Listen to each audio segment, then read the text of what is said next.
जी दोस्तों, क्या हाल है। उम्मीद है आप लोग खैरियत से होगे। आज हम बात करने वाले हैं एक ट्रेडिशनल डिज़ाइन और दूसरा होता है एक मॉडर्न डिज़ाइन या ट्रेंड के हिसाब से चलना होता है हमें। ट्रेडिशनल, मॉडर्न और ट्रेंड क्या कहता है हमें ये देखना है। ट्रेंड एक ऐसा वर्ड है जो हमें ट्रेंड के हिसाब से, ज़माने के हिसाब से चलना होता है। उसमें ट्रेडिशनल और मॉडर्न को नहीं देखा जाता कि आज के हिसाब से क्या चल रहा है।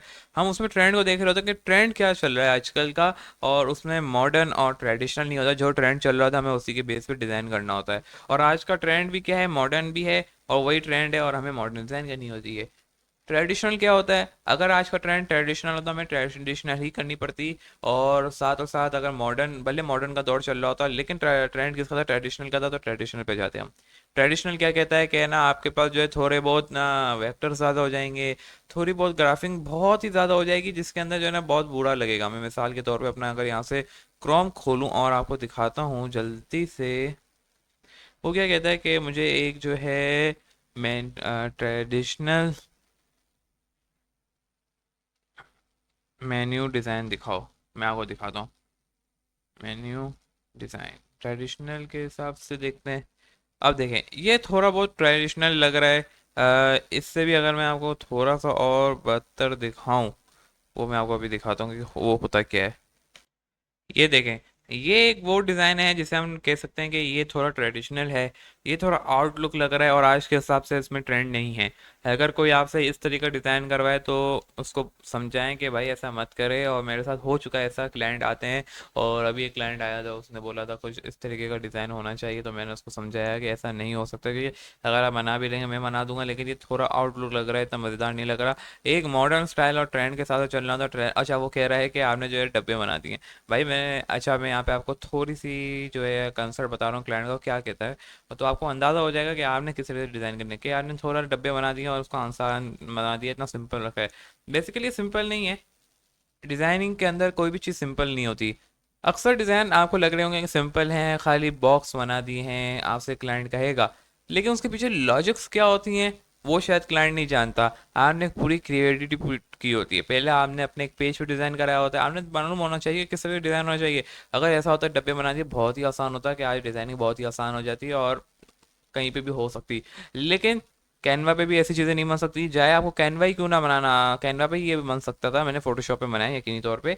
हम इससे कैनवा पे भी बना सकते थे। लेकिन डिज़ाइन करने से पहले क्या बनाना है, क्या स्ट्रक्चर देना है, क्या स्टाइलिंग होनी चाहिए, उन सब चीज़ों को देखने के लिए सबसे पहले हमें जो है अपने दिमाग में अपनी ब्रेन स्टॉर्मिंग करनी होगी। ऐसा नहीं है कहना, अगर कोई बोल रहा है आपसे कि ये तो बहुत ही आसान डब्बे बनाना, ऐसा नहीं होता भाई। डब्बे बन जाएंगे तुम्हारे।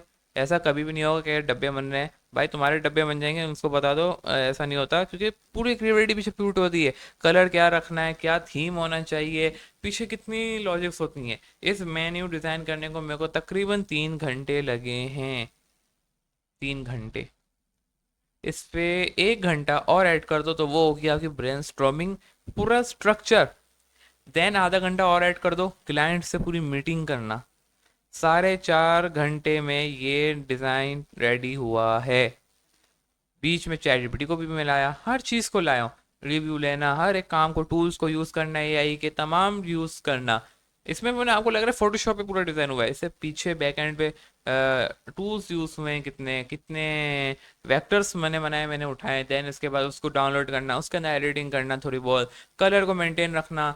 देन आपने इलस्ट्रेटर ओपन करना होता है, वहाँ पे जाके कुछ चीज़ों को एडिट करके यहाँ पे लाना, शिफ्ट करना, पिक्सल मेंटेन रखना, कहीं पिक्सल ना फट जाए, साइज का स्मॉल छोटा बैलेंसिंग रखना। ये सब ब्रेन स्टॉर्मिंग और डिज़ाइनिंग के अंदर क्रिएटिविटी का शामिल होता है। अगर कोई ये कह रहा है कि ये आपको भी लग रहा है कि दबे बने हुए हैं, लेकिन इसके पीछे जो लॉजिक है वो इतनी आसानी नहीं है। इसको मनाना बहुत मुश्किल होता है। अब अगर मैं इसको किसी को भी ये सैंपल दूंगा, वो चुटकियों में बनाएगा क्योंकि उसका पूरा सैंपल रेडीमेड है। लेकिन जिसके पास ये सैंपल नहीं है, बिल्कुल भी ये ज़ीरो है, तो उसको पहले डिज़ाइनिंग करनी होती है। अब उसके ऊपर के कोई ट्रेस करेगा तो आसानी से कर लेगा, लेकिन अगर उसके बाद ये सैंपल ना हो तो वो कैसे करेगा। मेरे को सैंपल दिया गया था, अगर मैं आपको दिखाऊं तो इस तरीके का दिया गया था। लेकिन मैंने बोला यार ये थोड़ा आउटलुक लग रहा है, ये इतना मज़ेदार नहीं लगेगा, ये पुराने ही ज़माने के लग रहा है। और ये मेरे को दिखा रहा था तकरीबन 2024 2022 के मेन्यू, जो कि आज एक्सप्लेन भी नहीं किए जा सकते और वो चलते भी नहीं है इस तरीके से। तो बताने का मकसद ये है कि क्लाइंट हर तरह के आपको मिल सकते हैं, कुछ भी हो सकता है। और डिज़ाइनिंग के वक्त हमें कुछ चीज़ों का ख्याल रखना पड़ता है। हमें कभी कभी क्लाइंट के अगेंस्ट जाना पड़ता है उसको, लेकिन अगेंस्ट जाना ऐसा नहीं है तुम लड़ना शुरू हो जाओ या उसको बोलो अबे नहीं मैं नहीं कर रहा, मैं ऐसे ही करूँगा, जो करना है कर ले, ये नहीं भाई। थोड़ा पोलाइटली और प्रोफेशनलिज्म के साथ कम्युनिकेट करना था, समझाना पड़ता है। अगर वो समझ गया तो फिर आपका काम बन जाएगा, अगर आपका काम बन गया तो देखें आने वाले ऑर्डर्स वो आपको और देगा। क्योंकि अक्सर क्लाइंट को मालूम नहीं होता, क्योंकि वो डिज़ाइन के अंदर शायद उसको एक्सपर्ट नहीं होता होगा, उसको मालूम नहीं होगा, वो शायद आपको ऐसा बोल सकता है यार ये तो कहीं पे भी डिज़ाइन हो जाता, आपने ऐसा डिज़ाइन कर दिया, उसको एक्सप्लेन करो। अगर कहीं पे भी हो जाता तो आप खुद ही कर लेते, मेरे को क्यों बुलाया। एक ऐसा भी नहीं बोलना यही आप वर्ड्स यूज़ करो, कम्युनिकेट इजीली करो। देखें अगर आपको ऐसा लग रहा है कि आप ये कहना चाह रहे हैं कि कहीं भी डिज़ाइन हो जाता, बेसिकली इसके पीछे ब्रेन स्ट्रॉमिंग की गई है, इस पे इतने वर्ड्स यूज़ हुए हैं, टूल्स यूज़ हुए हैं, ऐसे इतनी आसानी से डिज़ाइन नहीं हो सकता। अगर आपको लग रहा है इतना आसान है तो श्योरली आप किसी और से भी करवा लें, और आप टूल्स को पूछ लें, आपके मालूम है एआई का दौर है, आप चैट जीपीटी का पूछें, वो आपको वो भी बता देगा कि एक्सप्लेन कर देगा कौन सा प्रोफेशनलिज्म लग रहा है, कौन सा आउटडेट लग रहा है, क्या ट्रेडिशनल चल रहा है, कौन सा मॉडर्न है, क्या ट्रेंड चल रहा है, उस हिसाब से सारी चीज़ें डिज़ाइन की गई हैं। तो 4.5 घंटे कम नहीं होते, बहुत होते हैं। तो बताने का मकसद यही है भाई, एक बार फिर से बोलूँगा कि थोड़ा पोलाइटली चलना होता है। अगर क्लाइंट को जैसा बोले आपको एक्सप्लेन करने आना चाहिए।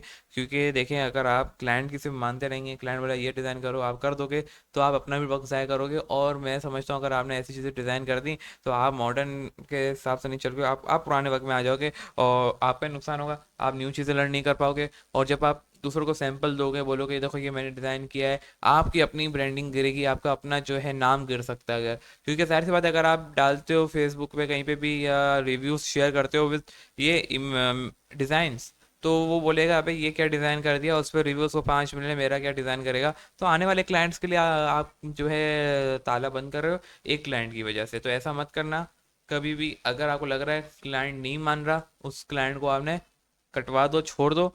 अगर आपका एक क्लाइंट जा रहा है तो आपका दरवाज़ा फिर भी खुला रहेगा। लेकिन अगर आपने ट्रेडिशनल डिज़ाइन कर दिया गलती से भी और इसके बाद आपने उसको फेसबुक या कहीं पे भी शेयर कर दिया विद रिव्यूज़, तो आपने तमाम आने वाले क्लाइंट्स का लॉकअप कर दिया भाई, बेड़ा गर्क कर दिया आपने गेट का, आपने दरवाज़ा बंद कर दिया है, आपने दीवार खड़ी कर दी है अपने लिए।